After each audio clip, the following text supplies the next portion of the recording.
I'm Sharon from Blue Moon Gardens. And I'm Mary from Blue Moon Gardens. And it's a lovely Saturday morning. Actually, it's not that lovely. We're in here in the studio because it's kind of misting out a little bit, but it's pleasant. It's warm and nice. So it is. But boy, yesterday, ooh, it was awful. It was muggy. Yeah, it was in the upper 80s, and I bet the humidity was, what, in the 90%. It was just awful. Yeah, it was kind of making me nauseous in the afternoon. It was so muggy. I wasn't quite adapted to that yet, I think.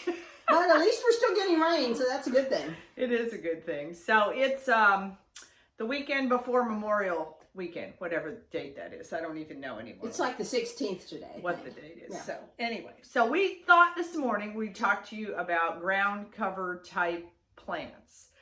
And there's a word called steppables that's been trademarked, that you'll see labels that say steppable that have that trademark on it. And it coined the phrase to represent things that you could lightly walk on, like light foot traffic. Lightly is a good way to put it, yeah. But the kinds of things that you're looking for when you want to do a flagstone walkway and you want to put things in between the walkway a lot of times, and other uses. Yeah, on the edge of a sidewalk, or these things are really good along the edge of a bed or hanging out the side of a pot. Right. And when I'm designing gardens, I personally don't like blank space, because blank space to me equals weeds. So I like to fill in my little blank spaces with things like the kinds of plants we're showing you, depending on the needs that you have. But anyway, I just think it's just nice filler on the whole. Yeah. And another great thing about these plants is they're all very low to the ground, and a lot of people have great fear of snakes. So they don't like ground covers that get height where snakes can, nestle in there, right, and have a nice shady place to hang out. So these are flat, so you can see where you're stepping, and that way you know you're not stepping on a snake. So that's another great thing about them. But anyway, so first we're going to talk about times, because again, I am a time freak. I love times. I don't know what it is. It's like I grew up in New England, which is like weird, because it's like I always thought I was from England, which I'm not even from England. None of my family's from England, but so those English cottage garden, I just always felt English. So I don't know why time has something to do with that. So it's kind of crazy. But anyway, this is Doone Valley thyme, which is a flat creeping thyme. If you can see that here, I'll hold it up closer. But it has a little variegation to it, yellow and green variegation. And it also has this great lemon fragrance. So as you brush against it, you get that aroma of lemon. And it's very dense too. I like that about it. And it holds up actually very nicely. Yes. So we like Doone Valley thyme. So remember, thyme is an herb, so most of them take quite a bit of sun.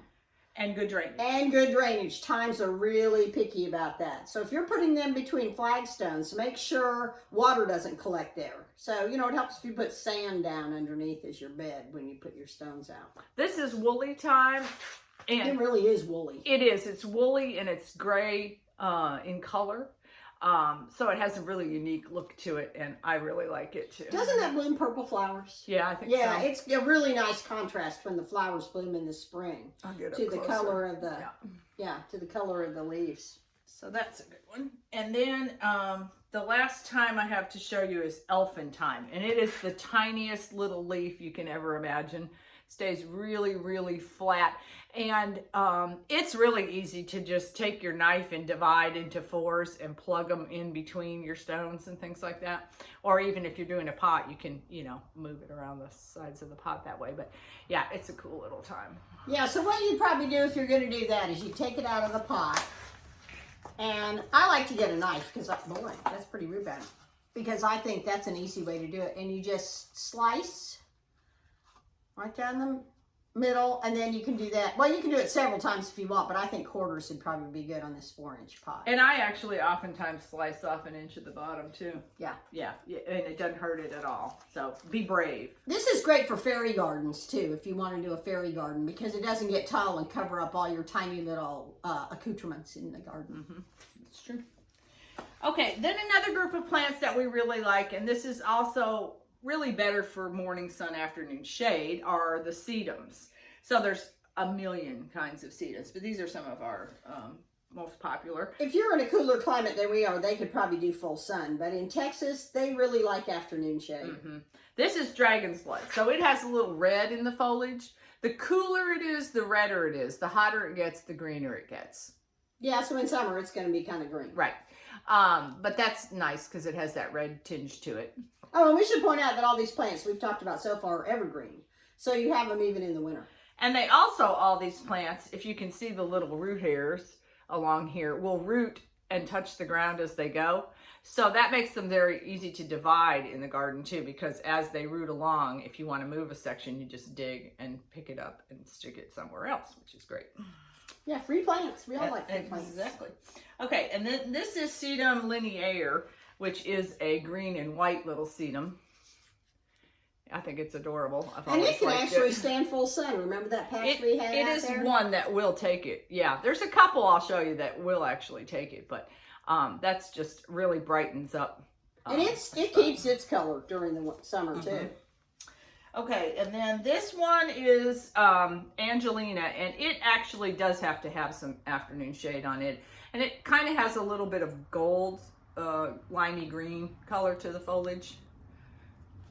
That's a nice contrast to other plants. It is. Yeah, we've noticed the sedums with gold leaves really need more shade than the other colored Right. sedums. And this is what, like blue spruce? I think so. Yeah. So it's another gray-blue color. And it can actually handle a little more sun too on this one. Most of these sedums bloom yellow flowers in late spring, which, you know, is a nice bright color. Some of them bloom pink, but most of those we just showed you bloom yellow.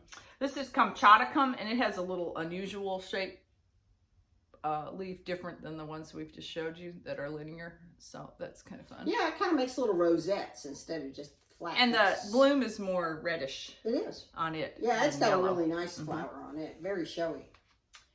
And then here's one of our favorites, because this one will take over the world, which is nice. But it'll also grow, it's mousier. It grows in full sun really well. And it's just very vigorous, but in a nice way, I think.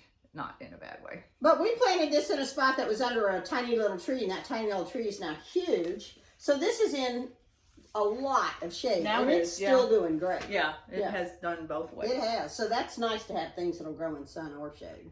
Anyway, so that's So our... I have Oh, you have some things. more? Yeah, Oh, you have some shade things. Great. So this is Creeping Jenny. Some people know it as. We call it moneywort. It is very flat. It's an extremely flat grower. If you grow this in Texas in the shade, it does great and can do with, you know, moderate water. If you grow it in sun, which it'll also do, it needs quite a bit of water to get through the summer. But this is a great spreader. So it comes in this nice kind of chartreuse color, which we call golden, but it's really got a kind of a greeny tint to it. Or solid green. Which you can see is a lot greener. A lot greener. But they both have shiny leaves and they are very vigorous. So those are great.